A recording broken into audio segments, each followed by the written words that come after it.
streetlight flickered wrong. That's how it started. I'm Hannah Pierce, and I live on Oakwood Lane in Flagstaff, Arizona. Every evening I drive the same route home from State Farm, where I work as a claims adjuster, listening to people explain why their lives fell apart. It's not glamorous, but it pays for my modest house on a quiet street, lined with juniper trees that smell like mint when it rains. I take the same turn off Route 66 onto Beaver Street every single night, past the abandoned grocery store with its boarded windows and rusted fence. But last Tuesday, something was different. Behind that empty store, where nothing should exist, I saw a neighborhood, Elmhurst Court. Every house was identical to mine, down to the exact color of the doors and my neighbor's crooked fence post. And at number 422, my house, someone was inside cooking dinner. The silhouette had my posture, my exact posture.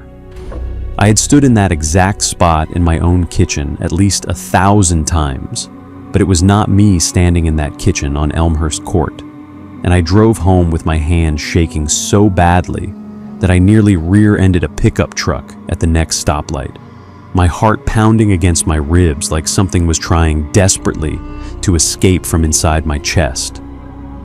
I told myself it was nothing. Told myself it was just stress from the Henderson case that had dragged on for 3 months with its endless paperwork and contradictory medical reports. The fluorescent lights at the office giving me headaches that I kept ignoring. Maybe a slight migraine playing tricks on my eyes after staring at claim forms all day in a cubicle that faced a wall with nothing on it. I made pasta with jar sauce that night. The same thing I always made because cooking for one person always feels like a chore designed to remind me that I live alone in a house that sometimes feels too quiet. And I poured myself a glass of cheap box wine and sat at my kitchen table trying to convince myself that stress could make the brain create entire neighborhoods out of nothing. The wine tasted flat and slightly sour, and I kept looking at my phone, at the Google Maps app, searching for Elmhurst Court and finding absolutely nothing. Not a single result, not a single mention of any street by that name in all of Coconino County, which should have been impossible for a whole neighborhood to exist without leaving some kind of digital footprint. I went to bed around 11, lying in the dark watching the ceiling fan turn slow circles and casting strange shadows across my bedroom walls. Shadows that seemed to move in ways that did not match the rotation of the blades. And I could not shake the feeling that I was being watched from somewhere I could not see. Sleep did not come easy. And when it finally did, I dreamed of walking down a street that looked like mine, but was not mine, and every house had my face in the window, smiling, always smiling, even when I knocked on the doors and no one answered, even when I screamed and no sound came out. Somewhere around 2 in the morning, I woke up gasping, drenched in sweat, and I walked to the window because I could not help myself, because some part of my brain had already become obsessed with the question of what I would see if I looked. And the view from my bedroom faced east, toward the part of town where I had never ventured, toward the place where I had seen that other street. And the sky was dark and cloudless and full of stars that seemed too bright, too sharp, like they were close enough to fall. And there it was, glowing in the pre-dawn darkness like a beacon. And the lights were on in that other house at number 422. All of them. Every single light in the building blazing, like someone had turned them on for a party, or a celebration, or something that was meant to be seen from very far away. I stood at my window for an hour, maybe longer, watching those lights burn against the darkness, and I did not sleep again that night. And in the morning, I found a business card on my doorstep that I had never seen before, had never heard drop through the mail slot, and it was not from any business I recognized. Printed in simple black ink on cheap cardstock with a single word in the center that seemed to pulse when I looked at it directly. Congratulations. There was no logo, no address, no phone number, nothing but that word staring up at me in the morning light. And I knew with a certainty that settled into my bones like ice water that this was not a mistake. And I knew that I should be afraid, and I was afraid, but I was also curious, and that curiosity would turn out to be the thing that destroyed me. I should have thrown the card away. I should have called my sister in Phoenix and laughed about my weird brain, creating ghost neighborhoods and finding mysterious cards on my doorstep. The kind of story we would laugh about later at Thanksgiving, after too much wine and too much talk about our mother, and the way she always said we could have been anything we wanted to be. Instead, I found myself driving back to Elmhurst Court 3 days later, my heart pounding so hard I could feel it in my teeth, and the drive felt longer than it should have, as if the distance between Oakwood Lane and that other street had stretched somehow in the night, as if the city itself was trying to hide something from me that it did not want me to find. The abandoned grocery store was still there, chained up and graffitied with tags I had never noticed before, exactly as it always was. But when I walked around to the back of the parking lot where the fence should have blocked my view of whatever was behind it, the fence was gone. Not broken or pushed aside or removed piece by piece. Simply gone, as if it had never existed in the first place. And I stood there staring at the space where it should have been, trying to remember if I had ever actually seen it, or if I had only imagined that it was there to block my view of this place that should not exist. And there was Elmhurst Court, laid out before me like a diorama in a museum of nightmares. Every house exactly as I remembered, every detail perfect and wrong at the same time, down to the color of the front doors and the cracks in the sidewalks that should not have been able to match so perfectly with my own street unless someone had studied it, copied it, duplicated it with some kind of terrible precision. I drove down the road slowly with my window down, and I counted the mailboxes because I needed something concrete to focus on, and every number matched the ones on Oakwood Lane, and every name on every mailbox matched the names of my neighbors, names I had known for 7 years, names I had written on Christmas cards and complaint forms and birthday invitations. And by the time I reached number 422, my mouth was so dry I could not swallow, and my hands were gripping the steering wheel so hard my knuckles had turned white. I stopped the car. I turned off the engine. I sat there for what felt like a very long time, staring at the house that was my house, but was most definitely not my house. And then I saw her. A woman was standing on the porch, and she was holding a coffee mug, and she was watching the morning sun rise over the mountains the way I liked to do on weekends when I had nothing better to do and no one to do it with. And she had my face. Not similar to my face. Not almost like mine, but not quite. She was me in every single detail that mattered, with my exact cheekbones and my exact nose, and the small scar above my left eyebrow from when I fell off my bike at age 9 and needed 7 stitches at the Flagstaff Medical Center emergency room. She was wearing my favorite blue cardigan, the one I had bought at Target 3 years ago and worn until the elbows wore thin, and I had to finally admit that I needed to throw it away. And she looked at me with eyes that were my eyes.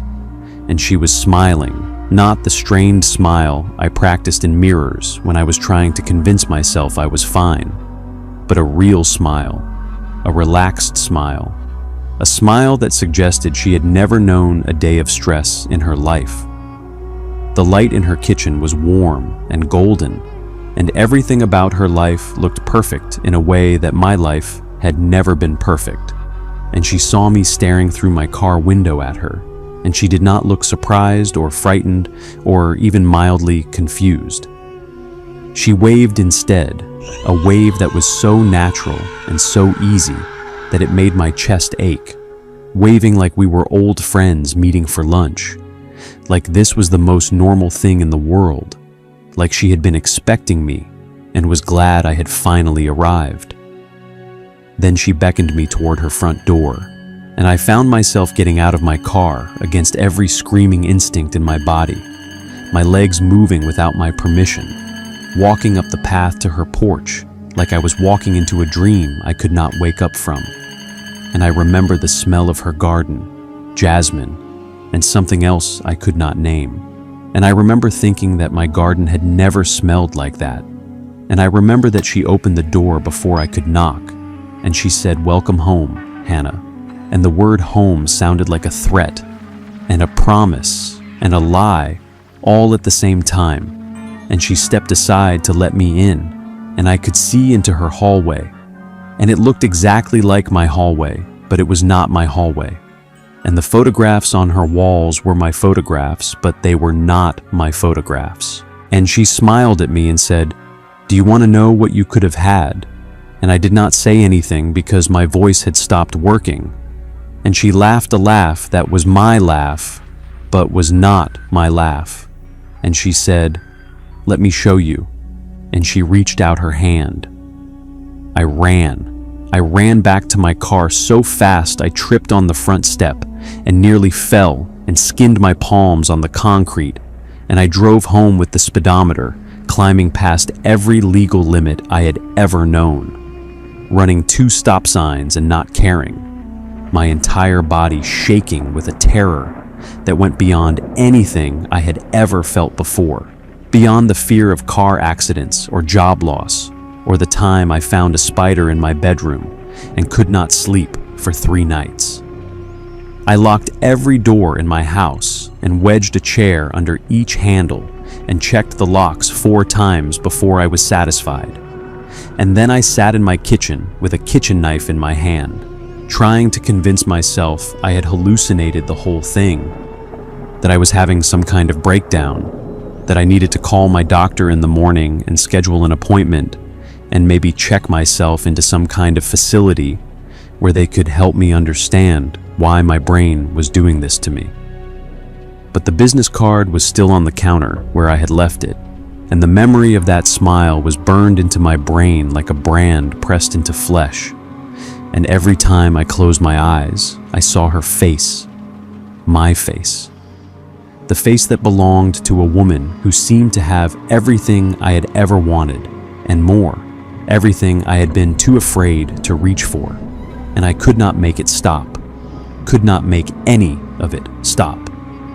I called in sick to work the next day because I could not bear to look at claim forms, could not bear to listen to people describe their minor disasters when I was living in one of my own that felt like it was consuming me from the inside out.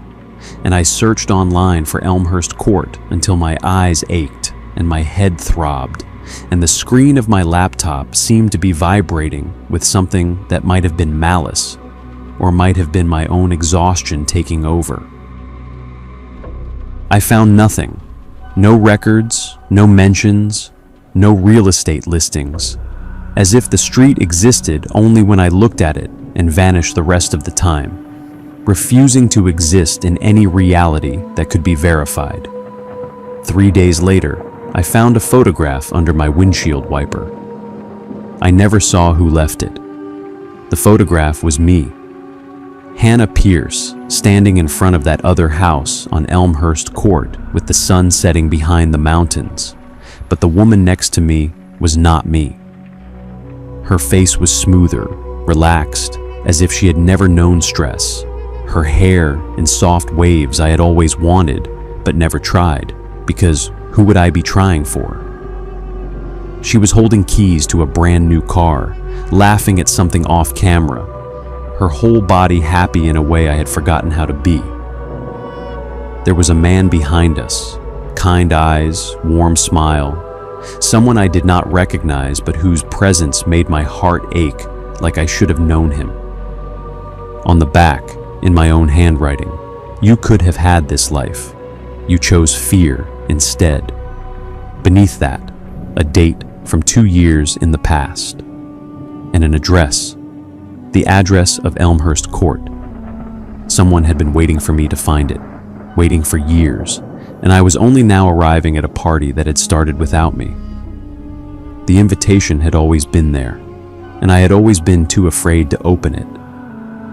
The man in the photograph was still smiling, and I had never seen him before, and I had seen him every day of my life, and I started to cry, and I did not know why. The last night, I did not sleep. I sat in my living room with all the lights off, the darkness so complete that I could not see my own hands, watching the clock tick toward dawn 1 second at a time. And I thought about all the choices I had made in my life. All the safe choices, all the careful choices, all the choices I had made because I was afraid of what might happen if I reached for something more than I deserved, something more than I thought I could handle, something more than the small and quiet life I had convinced myself was enough. I thought about the job offer from Seattle I had turned down 10 years ago because I could not imagine leaving Arizona, could not imagine starting over in a city where I knew no one, could not imagine being brave enough to find out what I might have become if I had said yes instead of no. I thought about the man I had loved in college who had asked me to move to Boston with him, and I had said no because I was afraid of starting over, afraid of leaving my family, afraid of failing in a new city where I would have no safety net, and he had gone alone, and I had stayed, and I had never heard from him again except for a wedding invitation 2 years later that I did not attend. I thought about every time I had looked at my life and wondered what might have been if I had just been braver, just been bolder, just been someone other than the woman who had been too afraid to live. And now I was sitting in the dark with a photograph of a life I could have had. And the woman in the photograph looked so happy, so complete, so unhaunted by the doubts that had always plagued me, and I hated her, and I wanted to be her, and I could not tell the difference anymore.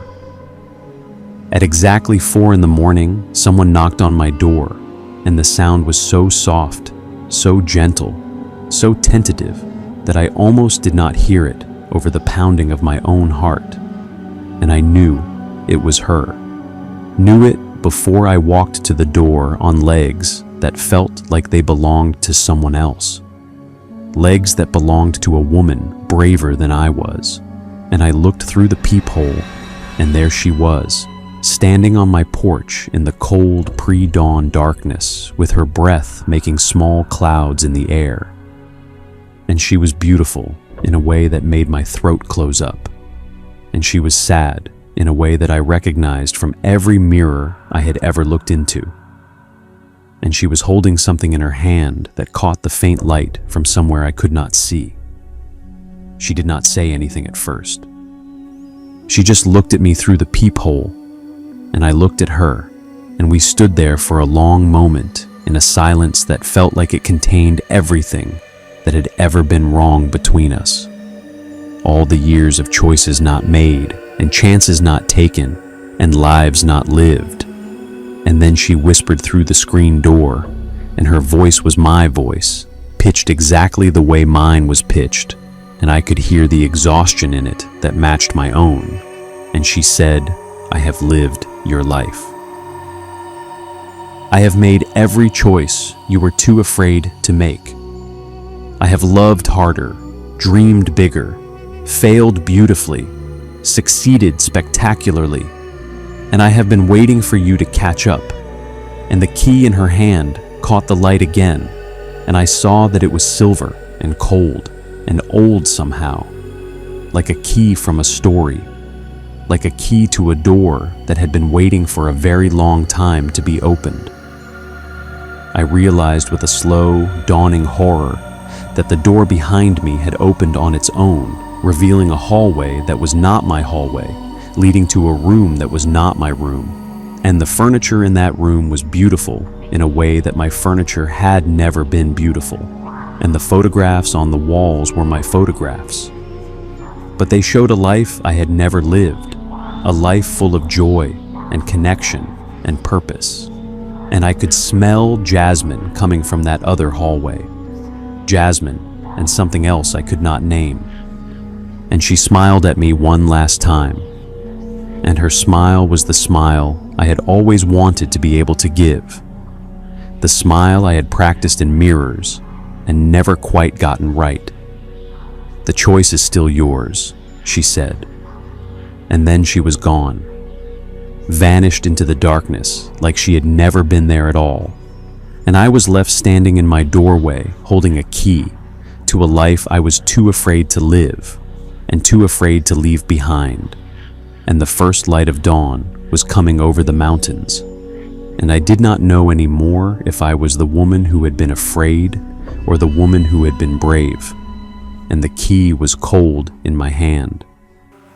And the door to that other life was open, and the hallway was waiting, and the photographs on the walls were smiling. And I had never been me, and I had always been her, and I stepped forward into the life that was waiting for me. And it felt like falling, and it felt like flying, and it felt like waking up, and it felt like dying. And I was still standing in my doorway when the light came flooding in, golden and warm. And the jasmine smell was everywhere. And the door was closed, and no one was knocking anymore. And I was home. And I was home. And I was finally home.